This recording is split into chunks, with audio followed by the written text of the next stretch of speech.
இயேசு கிறிஸ்துவின் நாமத்தினாலே உங்களுக்கு அன்பும் சமாதானம் உண்டாவதாக. இந்த தெரிந்து கொள்ளப்பட்ட நிகழ்ச்சி மூலமாக உங்களை சந்திப்பதில் மகிழ்ச்சி. இன்று நம்ம தெரிந்து கொள்ளுகிறது பரிசுத்த ஆவிக்கு விரோதமானவர்கள் யார்? இப்போ ஆண்டவராகிய இயேசு கிறிஸ்து சொல்கிறாரு, மனுஷகுமாரனுக்கு விரோதமாக பேசுறவனை கூட மன்னிச்சிடுவேன், ஆனால் பரிசுத்த ஆவிக்கு விரோதமாக பேசுகிறவர்கள் இம்மையிலும் மறுமையிலும் மன்னிப்பே கிடையாது அப்படின்னு சொல்கிறாருங்க. நீங்கள் மத்தேயு 12வது அதிகாரம் 32 வசனத்தை படித்தீங்கன்னா, அதில் மனுஷகுமாரனுக்கு விரோதமாக பேசுகிறவன் மன்னிக்கப்படும், பரிசுத்தாவிக்கு விரோதமாக பேசுகிறவரோ இம்மையிலும் மறுமையிலும் மன்னிக்கப்பட மாட்டாது அப்படின்னு போட்டிருக்குங்க. இப்போ ஆண்டவராக இயேசு கிறிஸ்துவ நிறைய பேர் இந்த உலகத்தில் இருக்கும்போது நிறைய அற்புதங்கள் செஞ்சுருக்காருங்க. ஆனால் அந்த அற்புதங்களில் நிறைய பேர் அந்த பரிசேயர்கள், சதிசேயர், வேதப்பாடல்கள் இவங்கெல்லாம் யாருன்னா தேவன் ஊழியத்தை செய்கிறவங்க, மறைநூல் அறிஞர்கள். அவங்க நியாயப்பிரமாணத்தை ஃபாலோ பண்ணுறவங்க. கிறிஸ்து வந்தால் இதெல்லாம் செய்வார்னு முன்னாடியே ஏசாயா தீர்க்கதரிசி சொன்னது மூலமாக படித்தவங்க. அப்படி இருந்தும் அவங்க ஆண்டவராகிய இயேசு கிறிஸ்துவை ஏற்றுக்கலை. ஆனாலும் ஆண்டவர் அவங்கள திட்டுறாரு, செவிடர்கள் என்றார், குருடர்கள் என்றார், என்னென்னவோ அப்படிலாம் திட்டுறாரு. ஆனாலும் அவங்கள தண்டிக்கலை, அவர் மன்னிக்கிறார். பாருங்க, சிலுவையின் மரணப்படைந்தவரை தன்னை தாழ்த்தி கொண்டார் அப்படின்னு வரும். யாரையும் தண்டிக்கலை. அந்த ரோமர்கள் கூட அவரை அடித்து இது பண்ணும்போது சிலுவையில் முதல் சொல்ல, பிதாவை இவர்களை மன்னியும், இவர்கள் என்ன செய்வது என்று தெரியாமல் செய்கிறார்கள், அப்படி தான் மன்னிக்கிறாரு இல்லைங்களா ஏசப்பா? அப்போது மனுஷகுமாரன் மன்னிக்கிறாருங்க. ஆனால் இப்போது தேவன் ஆவியாக இருக்கிறார். அவரை ஆவியோடும் உண்மையோடும் தொழுது கொள்ளணும் அப்படின்னு சமாரிய பெண்கிட்ட ஆண்டவராக ஏசப்பா யோவான் 4வது அதிகாரத்தில் அவர் சொல்கிறாருங்க. அப்போது நம்ம தேவனை எப்படி ஆவியாக தொழுது கொள்வது?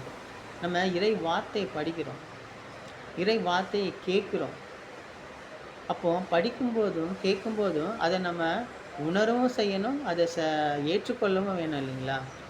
ஆண்டவராக இயேசு கிறிஸ்துவை நம்ம ஏற்றுக்கிட்டாலே நம்ம தேவ வார்த்தையை படிக்கிறது அது நம்மளுக்கு புரியும்.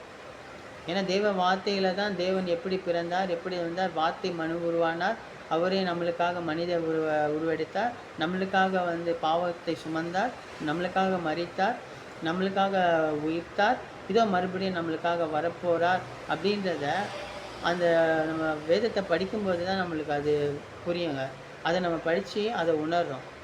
அதை இறை வார்த்தையை நிறைய இடத்துல கேட்குறோம், நிறைய பேர்கிட்ட கேட்குறோம். ஆண்டவருடைய வார்த்தையை நிறைய இடத்துல கேட்குறோம். அப்படி கேட்கும்போது அது உண்மையை சத்தியம். அது நீங்கள் சத்திய வேதத்தை படிச்சிங்கன்னா அது உங்கள் கூட பேசும். அது நிறைய பேர் படிக்கிறவங்களுக்கு அது புரியும். அப்போ அந்த வேதத்தை நம்ம கேட்டு அதை நம்ம ஏற்றுக்கணும். நம்ம அதை பார்த்தும் அதை ஏற்றுக்காமல், கேட்டும் உணராமல் அது இருந்தால் தாங்க அது பரிசுத்த ஆவியை தூஷிக்கிறது. ஏன்னா ஆவியானவரால், அப்போஸ்தலர்களால், ஆவியானவர் மூலியமாக அப்போஸ்தலர்களாக எழுதப்பட்ட பயங்கர ஒரு தேன்கூடு மாதிரி எப்படி வாழணும், எப்படி நடக்கணும், எப்படி உங்களை நீங்கள் நடத்திக்கணும் அப்படின்றதெல்லாம் அவ்வளோ அழகாக நம்மளுக்கு ஆண்டவர் வேதத்தில் சொல்லியிருக்கிறாருங்க. அப்போது அதெல்லாம் நம்ம படித்து தெரிஞ்சு அது நடந்தால் தாங்க நம்ம தேவனோட உறவாடுறவங்களாம் இருப்போம்.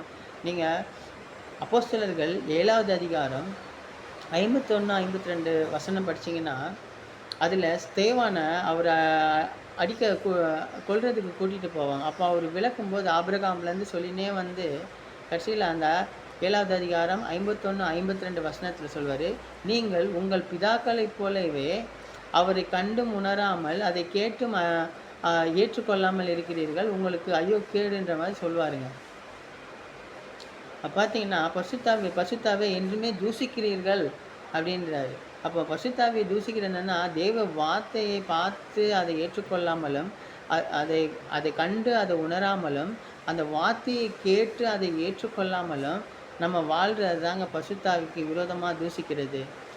ஏன்னா ஆவியானவரால் வேதம் எழுதப்பட்டுச்சு, அதில் என்ன இல்லை சொல்லுங்கள்? எல்லாமே இருக்குது. நீங்கள் எப்படி வாழணும்னு இருக்குது, எப்படி நடக்கணும்னு இருக்குது, எப்படி பேசணும்னு இருக்குது. ஆண்டவர் இப்படி தெளிவாக எல்லாத்தையுமே ஆவியானவர் மூலியமா வேதத்துல நம்மளுக்காக நம்ம வாழ்றதுக்கு சொல்லியிருக்காருங்க. அதனால நம்ம ஆவிக்குரிய வாழ்க்கை, பரிசுத்த ஆவிக்குரிய வாழ்க்கை எப்படி வாழணும்னா, அந்த வேதத்த படிச்சு, அதை உணர்ந்து, அதை கேட்கும்போது, அதை அதை ஏற்றுக்கொண்டு, அதன்படி நடந்து, அதன்படி வாழ்ந்தா மட்டும்தாங்க நம்ம பரிசுத்த ஆவியை தூசிக்காமல் இருக்கிறதுக்கு அ தூசிக்காமல் இருக்க முடியும். ஏன்னா, நம்ம வரும்போது ரொம்ப பவ்யமா வரோங்க. ரொம்ப பயந்து, பக்தியா வரோம். ஆனா, உள்ள வந்ததுக்கப்புறம் நம்ம வந்து சில உலக நான், அப்படி, இப்படி, எந்து, நான் சொன்னா நடக்கும். அப்படிலாம் வந்து நம்ம கொஞ்சம் மனம் மாறிடுறோங்க.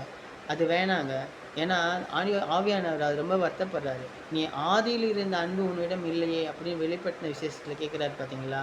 அப்போ நம்ம ஆண்டவருக்கூட எப்படி வரும்போது எவ்வளோ பவ்யமா, எவ்வளோ பயத்தோடு வரோமோ, அதுவே கடைசி வரைக்கும் நம்ம வாழ்க்கையில மரண பரியந்த வரைக்கும் நிலைத்திருப்பவனே நிலைவாழ்வு பெறுவான் அப்படின்னு மத்தேயு 24, 13, 14 அதில சொல்றாருங்க. நம்ம மரண பரியந்தம் வரைக்கும் நிலைத்து நின்னா மட்டும்தாங்க நம்மளுக்கு அது கிடைக்கும். இப்ப யூதாஸ பார்த்தீங்கன்னா, கடைசி வரைக்கும் வந்தாரு. அந்த 1 நாள், 2 நாள்ல அது பாருங்க அவருடைய வாழ்க்கையே மாறி போச்சு. லாஸ்ட் 1 நாள், 2 நாள் அந்த பஸ்கா பண்டிகைக்கு அன்னைக்கு அந்த பண ஆசை வந்ததால, அவருடைய அந்த அப்போஸ்தலர்கள் ஸ்தானத்திலேருந்தே அவர் தூக்கி எடுக்கப்பட்டாரு. பாவின்ற ஒரு ஸ்தானத்துக்கு தள்ளப்பட்டாரு.